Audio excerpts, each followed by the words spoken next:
दोस्तों, अब तक आपको एक खबर मिल चुकी होगी कि भारत का नाकाम पड़ोसी पाक अमेरिका के सामने एक बड़ा प्रस्ताव रख चुका है। प्रस्ताव ये है कि अरब सागर के अंदर एक बहुत ही एडवांस पोर्ट या फिर कहें अमेरिका के लिए बेस लैंड की तैयारी पाक की तरफ से की गई है। अब पाक के इस तैयारी के बाद भारत की जो क्षेत्रीय स्थिरता है इस पर सीधा इम्पैक्ट पड़ेगा, लेकिन भारत ने कुछ दिनों पहले ही पाक को चेतावनी दी थी और अब भारत ने एक बार फिर से चेतावनी देनी शुरू कर दी है। अगर इसके बावजूद भी ये दोनों देश नहीं सुधरते हैं तो भारत अंतर्राष्ट्रीय स्तर पर जाकर के जो कूटनीति अपनाएगा इससे अमेरिका को भी समझ आ जाएगा। दूसरी खबर भी नंबर 1 देश के सेना चीफ के स्टेटमेंट से सामने निकल के आ रहा है, जहां पर उसने कहा है कि भारत ने जो नक्शे से मिटाने की चेतावनी दी है इससे एक विनाशकारी तबाही हो सकती है। तीसरी खबर भी पाक से है, जहां पर UNHRC के अंदर जब भारत पर सवाल उठाया गया अल्पसंख्यकों को लेकर के, मानव अधिकार को लेकर के, तो भारत ने तुरंत उल्टा जवाब दे दिया। और चौथी खबर यह है कि पाक की इतनी तैयारियों को देखते हुए अमेरिका का साथ पाते हुए भारत ने रूस के साथ मिलकर के एक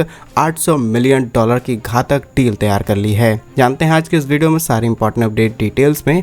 यदि आपको हमारा काम पसंद आए, वीडियो को लाइक, चैनल को सब्सक्राइब जरूर कीजिएगा, क्योंकि आपका एक छोटा सा काम आप तक ये खबरें लाने में हमारी बड़ी मदद करता है। तो सबसे पहले अमेरिका पाक भारत से आ रही अपडेट की बात की जाए तो आप जानते होंगे कि अमेरिका जैसी बड़ी ताकतें भारत के आस पड़ोस में हमेशा एक्टिव रहती हैं। वैसे तो कोई एक्सपर्ट्स का मानना है कि जब भारत को आज़ादी मिली तभी ऐसे छोटे छोटे देश इसीलिए बनाए गए ताकि आने वाले समय में भारत को उलझाए रखा जा सके, क्योंकि भारत आज भी टैलेंट का हब है। इसी के साथ भारत के पास वो पॉपुलेशन है, भारत के पास वो ग्रोइंग इकोनॉमी है जिसपे हमारे पास इतने टैरिफ लग गए हैं, इसके बावजूद भी हम लगातार ग्रो कर रहे हैं। इसीलिए अमेरिका जैसी ताकतें भारत के आसपास ऐसी क्रियाकलाप करती रहती हैं जिससे इनस्टेबिलिटी देश के अंदर लाई जा सके। अगर हम कुछ बेसिक एग्जांपल दें तो रिसेंटली पाक के इंपॉर्टेंट लोगों को अपने देश के अंदर इन्वाइट करना, उनके साथ मिलकर के मिनरल डील करना, कनाडा जैसे देश, ब्रिटेन जैसे देश बिलियन डॉलर के कई पोर्ट्स और कई लैंड्स खरीद लेते हैं। इसके बाद बांग्ला की बात की जाए तो वहां पर भी अमेरिका बेस बनाने की तैयारी में था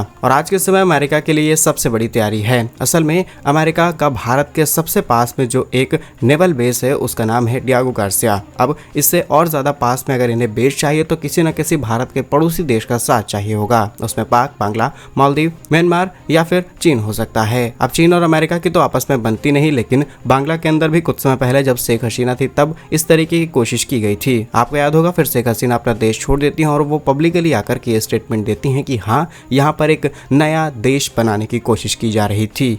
म्यांमार के अंदर भी जब से तख्ता पलट हुआ है तब से कुछ ऐसी ही तैयारियां चल रही हैं और अब पाक ने तो सीधा प्रस्ताव रख ही दिया है अमेरिका के सामने। रिसेंटली हुई डेवलपमेंट ये है कि पाक ने अरब सागर के तट पर बसनी में लगभग $1.2 अरब का नया पोर्ट डेवलप करने का प्रस्ताव अमेरिकी राष्ट्रपति ट्रंप प्रशासन को दिया है। पाक ने अपने खनिज संसाधनों के ट्रांसपोर्ट, राजनीति, स्ट्रेटेजिकली इन्वेस्टमेंट और जियोपॉलिटिक्स बैलेंस करने के लिए इस प्रोजेक्ट को बहुत ज्यादा इंपॉर्टेंट देनी शुरू कर दी है। इसके अलावा यह कदम चीन के ग्वादर पोर्ट तक भी अपनी पकड़ को और ज्यादा मजबूत करता है और इससे सीपेक और ज्यादा मजबूत हो जाएगा। इस डील के इंपॉर्टेंट फैक्ट्स आपको बता दो, पाक का सेना प्रमुख और कई बड़े अधिकारियों की तरफ से अमेरिकी प्रशासन के सामने ये प्रस्ताव रखा गया है। नया बसनी पोर्ट पाक के खनिज संसाधनों जैसे कि रेयर अर्थ, कॉपर, लिथियम आदि को ग्लोबल सप्लाई चेन हेतु सेंटर बनाना चाहता है और इससे अमेरिका के इन्वेस्टमेंट को अट्रैक्ट किया है। ट्रंप ने खुद ऑफिशियली ये बात कई बार एक्सेप्ट की है कि यहाँ पर बिलियन नहीं कई ट्रिलियन डॉलर तक का भी सामान हो सकता है जिससे निकाल करके वो पूरी दुनिया को बेचेंगे। अब दुनिया को तो बेचने की बात नहीं, लेकिन आज क्रिटिकल मिनरल्स की सप्लाई चाइना के हाथ में है और चाइना के हाथ में होने की वजह से ट्रंप चाइना पर टैरिफ नहीं लगा पा रहे हैं। इसीलिए उनकी नज़र यूक्रेन और पाक जैसे देशों पर है जहां से वो क्रिटिकल मिनरल्स निकाल पाए और उसके बाद अनाप शनाप टैरिफ भारत, चीन जैसे देशों पर लगाना शुरू करें। लेकिन पाक के इस प्रस्ताव से अरब सागर के अंदर एक स्ट्रेटेजिक उथल पुथल हो सकती है। जियोपॉलिटिकल एस्पेक्ट में भारत के लिए बड़ा खतरा हो सकता है, क्योंकि अमेरिका भारत के आसपास आज तक कोई एडवांस बेस नहीं तैयार कर पाया। अब इसे भारत की अंतर्राष्ट्रीय कूटनीति के हैं या फिर भारत की खुद की सुरक्षा, ये बहुत ज्यादा मायने रखती है। अब सवाल ये है कि चीन पाक एक साथ मिलकर के काम करते आए हैं लंबे समय से। चीन ने पाक के अंदर गदर पोर्ट बना करके तैयार किया है। अब चीन का यहाँ पर कंट्रोल भी है, बट सवाल ये है कि आने वाले समय में जो प्रस्ताव रखा गया है नया पोर्ट बनाने का, इससे चीन का ये पोर्ट कैसे कनेक्ट होगा। चीन कभी नहीं चाहेगा कि अमेरिका के साथ मिलकर के वो किसी प्रोजेक्ट में हस्तक्षेप करे, क्योंकि ये दोनों एक दूसरे को न्यूट्रल करने के चक्कर में जो इनका असली गोल था भारत के ऊपर निगरानी रखना, वो पूरी तरीके से मिसमैच होगा।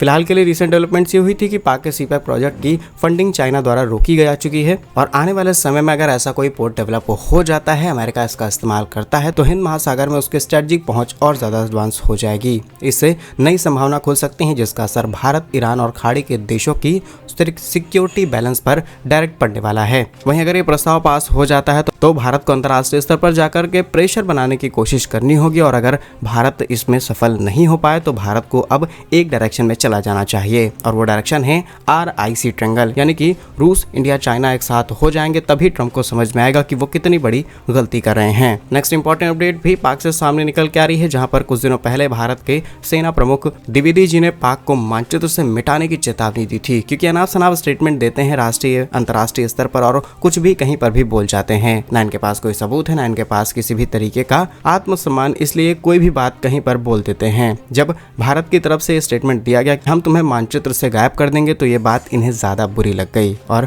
बुरी लगने के बाद अब इनके सेना का स्टेटमेंट सामने निकल के आया है कि भविष्य में दोनों देशों के बीच में अगर कोई जंग, कोई युद्ध होती है तो बहुत विनाशकारी होगा। हम इतने ज्यादा कैपेबल हो चुके हैं, हमारे पास दुनिया के वो सभी आधुनिक हथियार आ चुके हैं कि हम किसी भी समय किसी भी देश को जवाब दे सकते हैं। अब आप जानते होंगे कि ये किस बात पर उछल रहे हैं। पहली चीज कि इनके सिर पर अमेरिका ने हाथ रख दिया है और वो हाथ कभी भी पीछे लिया जा सकता है। अमेरिका सिर्फ अपने मतलब के लिए दोस्ती या फिर दुश्मनी निभाता है, लेकिन इनको अंदाजा नहीं है कि ये कितने ज्यादा खुश होकर के किस देश से लड़ाई लड़ने की बात कर रहे हैं। हाँ, ये थोड़ा सा घमंड दिखा सकते हैं क्योंकि इनके पास कुछ परमाणु हथियार है, लेकिन अगर भारत को उस समय दबाव बना करके रोका ना जाता तो शायद इनके पास आज कुछ न बचता। बाकी आप खुद समझदार हैं। अब दुनिया को भरोसा हो या फिर ना हो, लेकिन हमें अपनी सेनाओं पर पूरा भरोसा है और ये भरोसा ऐसे ही सालों तक मेंटेन रहेगा। नेक्स्ट इंपॉर्टेंट अपडेट UNHRC यानी कि संयुक्त राष्ट्र मानवाधिकार परिषद से सामने निकल के आ रही है, जिसके रिसेंटली हुए 60वें सत्र में पाक को जोरदार भारत की तरफ से कटघरे में घसीटा गया। असल में पाक हर बार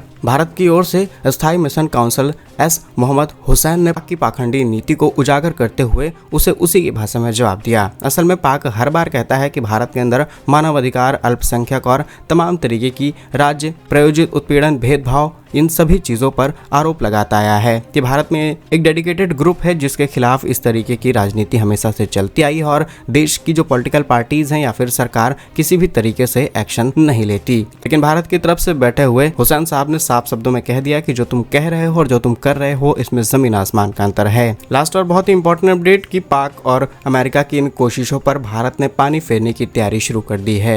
भारत रूस के साथ मिलकर के एक और बड़ी तैयारी कर रहा है, जिससे आने वाले समय में पाक खुद ब खुद न्यूट्रल हो जाएगा और तैयारी इतनी जबरदस्त है कि आने वाले समय में अमेरिका को भी हम धमका सकते हैं। खबर यह है कि भारत और रूस की साझेदारी के बाद अब ब्रह्मोस सुपरसोनिक क्रूज मिसाइल के एक एडवांस वर्जन जिसकी रफ्तार 4.5 मैक रहेगी, इसको डेवलप किया जाएगा। इस प्रोजेक्ट को डेवलप करने में लगभग $800 मिलियन की लागत आने वाली है और मौजूदा ब्रह्मोस की स्पीड मैक 3 की है, यानी कि अब 1.5 मैक की स्पीड और ज्यादा बढ़ने वाली है। नया वेरिएंट 4.5 मैक यानी कि 5500 किलोमीटर प्रति घंटे की रफ्तार से उड़ान भरने में सक्षम होगा और यह प्रोजेक्ट 2030 की तैनाती के लिए संभव है, यानी कि अब यहाँ पर भारत ने काम करना शुरू कर दिया और ये सीधे सीधे हम टक्कर देने वाले हैं चीन की DF-26 जैसी मिसाइलों की। बाकी क्या कुछ सोचना है आपका इन सभी खबरों पर कमेंट्स में जरूर बताइए। भारत कैसे ही वीडियोस पाने के लिए वीडियो को लाइक, चैनल को सब्सक्राइब जरूर कीजिए। वंदे मातरम, भारत माता की जय।